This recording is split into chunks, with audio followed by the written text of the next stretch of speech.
Frédéric Deschamps, fondateur de la société Alena qui fête cette année ses 20 ans. On a démarré la société Alena en 2006 avec l'aide de Jean-Michel Clapeau, tout d'abord en électricité, mais avec l'intime conviction que le solaire photovoltaïque allait faire parler de lui. Donc on a démarré en 2006 avec des travaux d'électricité pour le compte de la société Bâti-Montage. Et puis on a mis très rapidement en place des panneaux solaires chez des particuliers dans la région, 3 particuliers en 2007. Et puis ensuite, rapidement, des agriculteurs dès l'année 2008-2009. Le photovoltaïque a subi une grosse évolution tarifaire. Au début, il était acheté très cher, c'est ce qui a lancé la filière. Et puis en 2010, on a subi un à-coup, un soubresaut dans la filière photovoltaïque qui nous a mis un petit peu à mal. On a tenu le coup jusqu'en 2014. 2015, on s'est fait approcher par une entreprise nationale pour faire de la maintenance photovoltaïque sur toute la France. Donc j'ai cédé aux sirènes de leur demande. Ça a duré malheureusement qu'1 an, parce qu'eux aussi ont eu des problèmes, puisqu'on est dans le creux du photovoltaïque.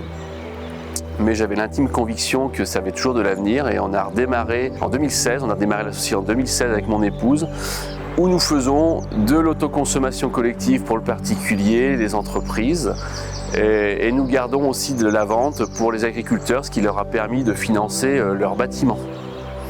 Donc on a fait énormément d'agriculteurs. 2025 est arrivé aussi la baisse des prix sur les batteries pour stocker l'énergie. Donc on a un combo qui s'aligne, produire pour soi, stocker pour soi et éviter de mettre l'énergie sur le réseau. Et je pense que c'est ça notre avenir.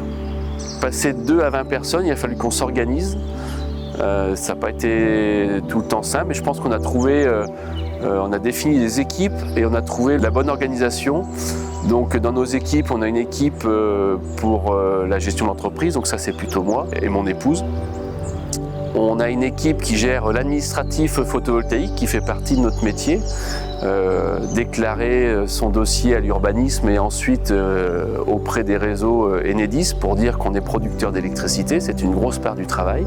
Donc on a une équipe commerciale bien entendu qui va à la rencontre des clients. Nos commerciaux chez nous sont des chargés d'affaires, c'est-à-dire qu'ils vont voir le client, ils suivent le dossier jusqu'à la facturation. Donc il y a un seul interlocuteur chez nous par client. On a une équipe études, on a un bureau d'études intégré qui réalise les plans, puisque chaque chantier est en particulier. On n'est pas sur des kits tout prêts. On a évidemment l'équipe de pose. On a une équipe maintenance, on a toujours tenu à avoir une maintenance, même si on n'a pas beaucoup de travaux de maintenance sur du photovoltaïque, c'est quand même très particulier. On a toute la partie gestion de la matériel, on s'approvisionne auprès de 80 fournisseurs et on doit gérer tout ça dans notre stock, donc on a un magasinier à mi-temps qui nous gère tout le matériel. Et enfin la partie comptabilité, l'équipe comptable qui gère bien entendu toute la facturation et la gestion avec le service paye. Donc en 2026, face au changement qui nous entoure, c'est-à-dire des tarifs d'achat qui n'existeront presque plus et de l'énergie en trop en France, donc ça nous amène à nous renouveler, nous remettre en question. Et nous avons trouvé des solutions avec le stockage, mais aussi avec le pilotage de l'énergie. Donc ce sera beaucoup plus technique, beaucoup plus intéressant. Il va falloir beaucoup plus étudier les factures de nos clients.